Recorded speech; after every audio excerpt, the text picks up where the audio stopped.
요즘 국방부에서 아주 뜨거운 발표를 하나 했죠. 바로 우리 군의 핵심 교육기관장 자리를 민간 전문가에게 열어주겠다는 정말 파격적인 계획인데요. 한쪽에선 이걸 두고 국방의 미래를 바꿀 혁신이라고 하고, 다른 한쪽에선 안보를 뒤흔들 수 있는 위험한 도박이라면서 아주 팽팽하게 맞서고 있습니다. 오늘 이 뜨거운 쟁점, 그 핵심을 제대로 한번 파고들어 보겠습니다. 자, 화면에 보이는 이 숫자 12. 이게 대체 뭘까요?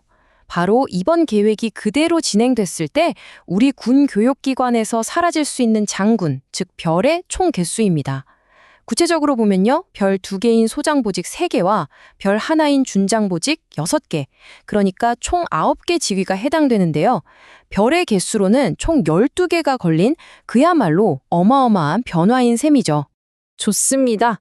그럼 이 복잡한 이야기 어떻게 풀어갈지 한번 볼까요? 오늘은 이렇게 5단계로 나누어서 차근차근 살펴보겠습니다.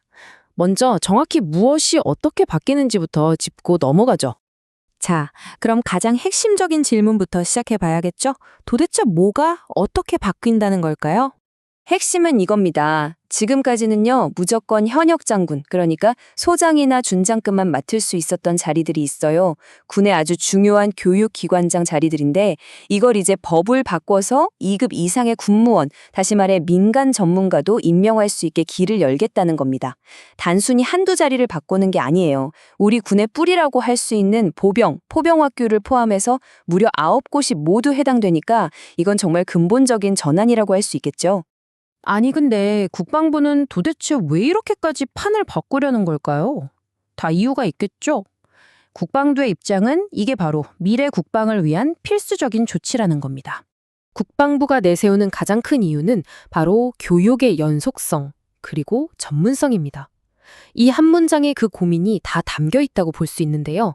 바로 현재 제도가 가진 가장 큰 문제점을 정확히 짚고 있는 거죠. 자, 이 표를 보시면 문제가 한눈에 들어오죠? 바로 회전문 인사라는 건데요. 왼쪽을 한번 보세요. 현역 장군들은 보직 이동이 워낙 잦아서 보통 1년, 길어야 2년이면 자리를 옮기잖아요. 그럼 기관장이 바뀔 때마다 교육 방향도 막 흔들릴 수 있다는 거죠. 그런데 오른쪽처럼 민간 전문가가 오면 임기가 보장되니까 훨씬 더 안정적이고 또 일관성 있게 교육 시스템을 발전시킬 수 있다는 게 바로 국방부의 생각입니다. 그리고요, 이게 그냥 갑자기 툭 튀어나온 아이디어는 아닙니다. 정부가 추진하는 국방혁신 4.0이라는 아주 큰 그림의 한 부분이에요. 지금 우리 상황을 보세요. 인구는 줄어서 병력은 부족해지고 전쟁 방식은 완전히 AI 중심으로 바뀌고 있잖아요. 바로 이런 상황에서 나온 고민인 거죠. 교육이나 행정 같은 지원 분야는 과감하게 전문가에게 맡기고 우리 군인들은 오직 전투 준비에만 집중하게 하자. 바로 이게 큰 전략 행정입니다. 하지만 국방부가 그리는 이런 미래에 모두가 박수를 보내는 건 아닙니다.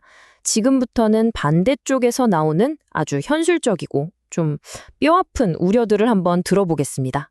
반대 측의 걱정은 한기호 의원의 이 한마디에 딱 담겨 있습니다. 군은 학원이 아니다. 이게 무슨 뜻일까요? 평시에는 교육기관이지만 만약 전쟁이 나면 이 학교들은 바로 전투 부대가 되거든요. 그런데 군 경험이나 실전 지휘 경험이 부족할 수 있는 민간인 출신 교장이 과연 그 상황에서 부대를 제대로 지휘할 수 있겠느냐? 정말 근본적인 질문을 던지는 겁니다. 반대 측의 우려, 크게 4가지로 정리해 볼 수 있어요. 첫째, 전시 지휘 공백 문제. 방금 말씀드린 거죠. 둘째, 장교들의 사기 저하 문제입니다. 사실 군인에게 별을 단다는 건 최고의 명예인데 그 목표가 줄어들면 우수한 인재들이 군을 떠날 수도 있다는 걱정이죠.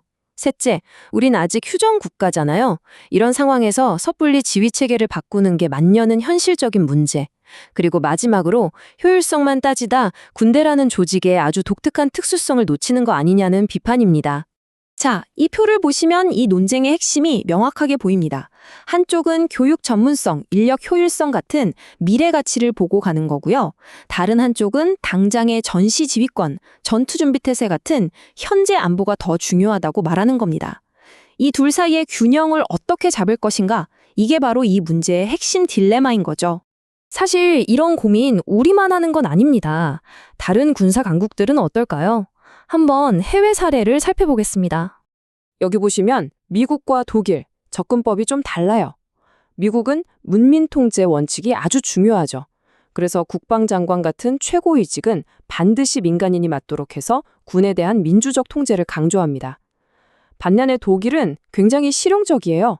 효율성과 전문화에 집중해서 전투와 관련 없는 분야는 민간 전문가에게 활짝 열어주고 군인들은 오로지 전투와 훈련에만 집중하게 합니다. 지금 우리 국방부 계획은 이 독일 모델에 좀 더 가깝다고 볼 수 있겠네요. 이걸 보면 알 수 있는 게 전 세계적으로도 전투부대와 지원부대를 분리하려는 움직임이 아주 뚜렷하다는 겁니다. 그러니까 지금 우리가 하는 이 고민, 사실 전 세계적인 군사 혁신의 흐름과 맞닿아 있는 거죠. 자, 이렇게 양쪽 주장이 정말 팽팽한데, 그럼 이대로 계속 싸우기만 해야 할까요? 모두가 수긍할 만한 합리적인 대안은 없을까요? 두 가지 현실적인 타협안을 생각해 볼 수 있습니다. 첫 번째는 군 경험이 아주 풍부한 예비역 전문가를 활용하는 방안입니다. 순수 민간인보다는 군의 특수성도 잘 알고 전문성도 살릴 수 있으니까 좋은 절충안이 될 수 있겠죠?